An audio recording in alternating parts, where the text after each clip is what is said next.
TT, back for another video with you guys. Today I just want to give you guys a few key points on why you should let these toxic relationships go.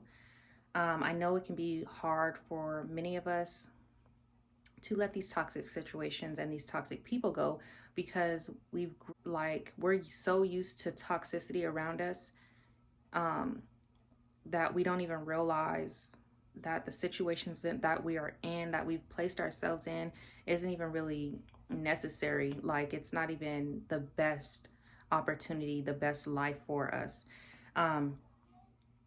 So in our healing journey, I just wanted to give a few key tips on what you should keep at the forefront of your mind when you're deciding to let go of a toxic person or relationship, okay? The first reason you need to let these toxic relationships go is because it's killing you. You cannot grow. Think about a seedling, a little plant baby. You can't grow that little plant baby in a bowl of acid. You can't grow it in a bowl of bleach. So what makes you think you as a human being can grow in a toxic situation? It doesn't work like that. Like, I know, like, I can be blunt sometimes when I'm talking to you guys, but it just doesn't work like that. Like, make it make sense. I'm sorry, but like, you can't grow like that. So the abundant life that you've been called to, the abundant life that you've been promised, how do you expect to receive that life if you're in a bowl of acid?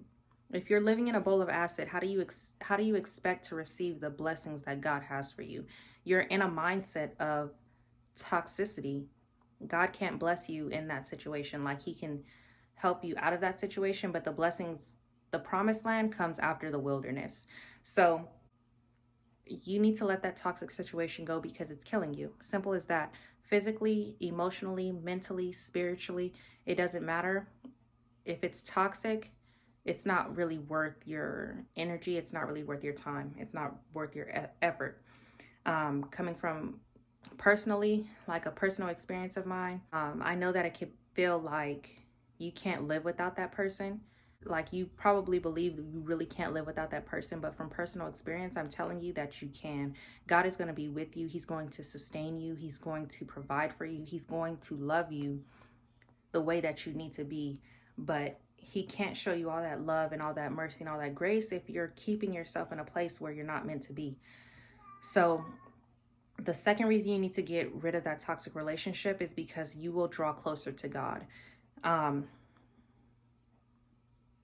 You will see why we call him our savior. Like, you will know him as a savior. And it's the most enlightening, like, beautiful warmth that you will ever know. So the last reason I have for why you should get rid of that toxic relationship is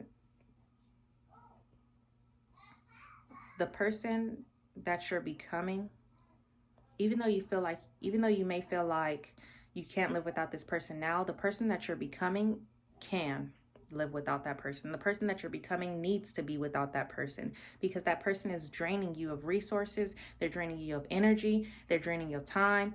Like, you don't need that.